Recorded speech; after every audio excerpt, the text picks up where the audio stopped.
psychiatrists specifically, they're just kind of working as sales agents for the pharmaceutical companies.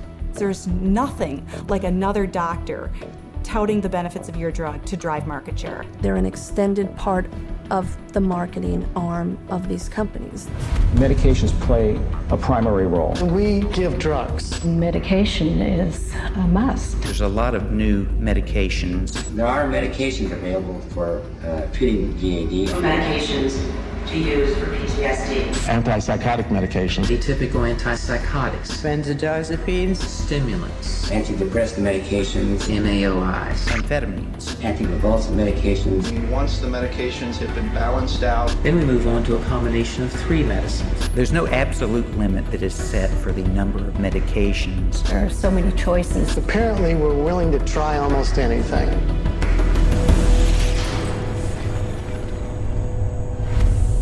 A pszichiátriai szereket nem lehet eladni vény nélkül.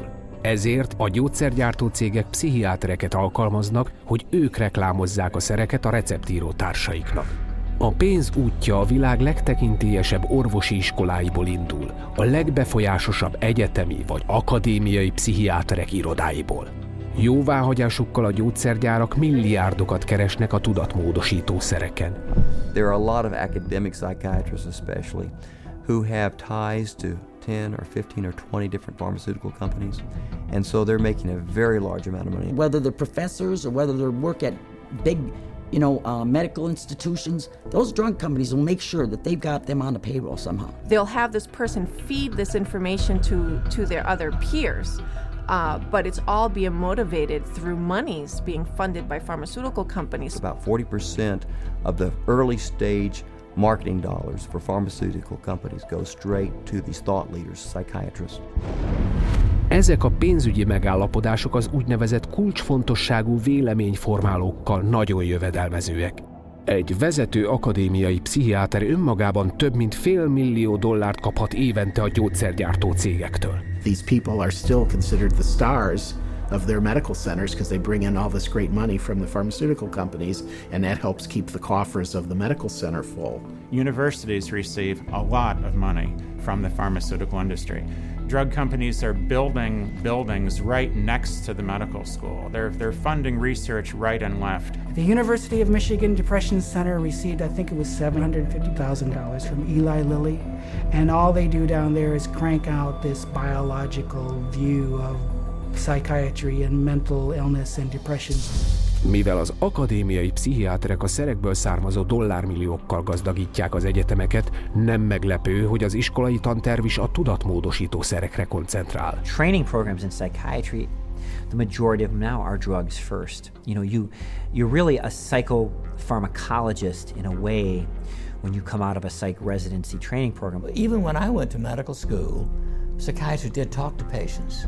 Now all they do is write a prescription and send them away.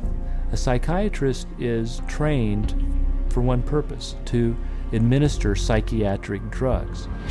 Az akadémiai pszichiáterek nem csupán oktatják a jövőbeli receptírókat, erőteljesen reklámozzák is ezeket a szereket a kollégáiknak. Először is klinikai tanulmányokat alkotnak, amelyeket elfogulatlan kutatásként állítanak be. Ezek mind a kitalált pszichiátriai zavart, mind az azt kezelő szert reklámozzák. Ezek a tanulmányok szaklapokban jelennek meg, amelyeket a kollégáknak és a médiának szánnak. De amit az olvasók nem tudnak, az az, hogy az esetek mintegy felénél a pszichiáter soha nem vett részt a tanulmányokban.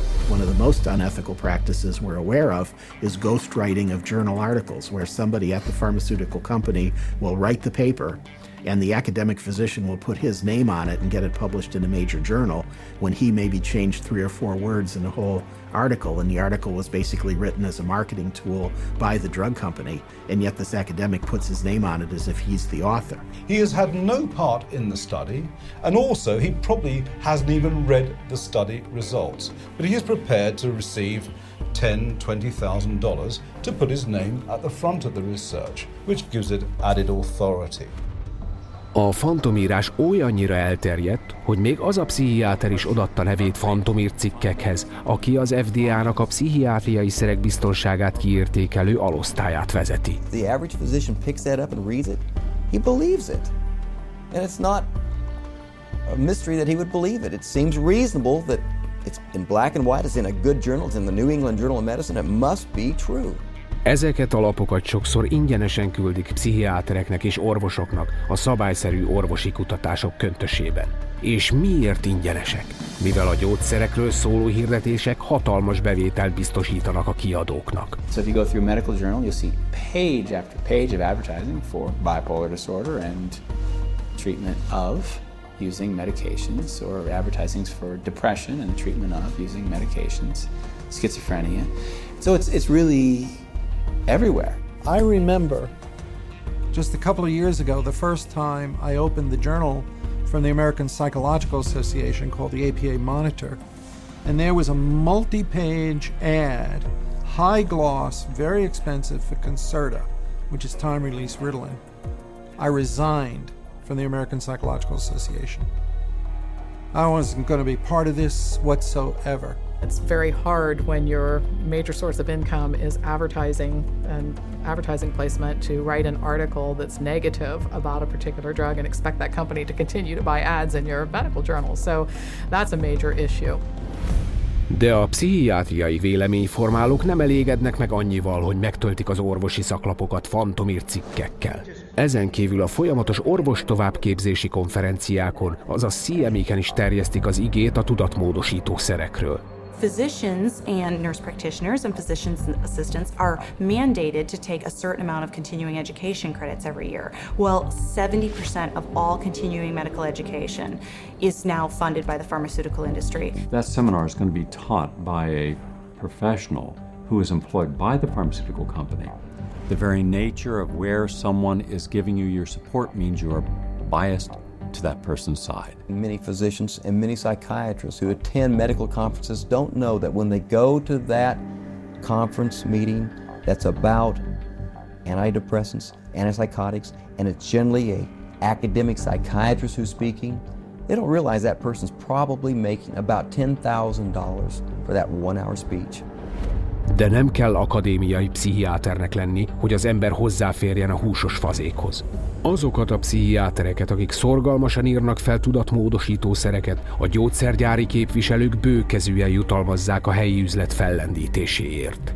Psychiatrists, especially high prescribers, are targeted and gifted extensively by the industry. Now that gifting is where you need to get specific. That was not unusual during our marketing conversations to say, well, what's our top drug writer? You know, who's the doctor that's prescribing the most of this drug? Well, you know, let's send them to the Kentucky Derby. We offered trips on some occasions to come out and hear a 2-hour talk, but it happened to be on a nice island in Hawaii.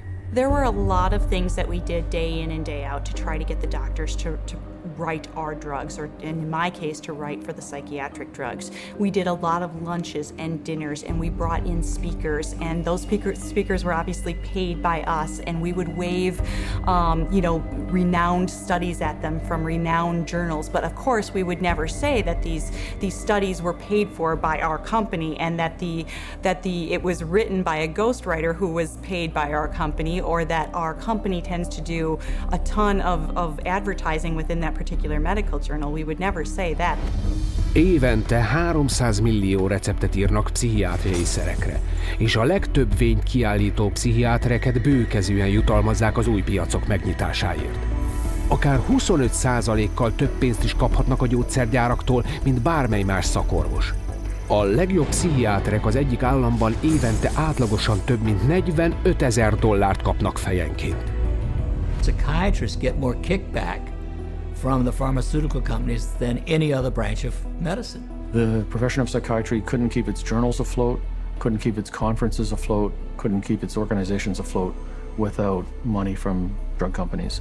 The drug companies really have psychiatry in their pocket. This is a profession whose diagnoses have been heavily influenced by people who are heavily influenced by the pharmaceutical industry, and whose treatments are almost exclusively these days pharmaceuticals. We should be able to count on them. I do not believe that we can. A pszichiáterek folyamatos reklámjának köszönhetően a tudatmódosító szerek felírása nem csak a pszichiátriát, hanem a teljes orvosi szakmát is átjárta.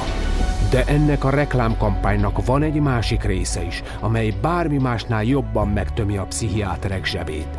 És ennek a közvetlen célpontja ön.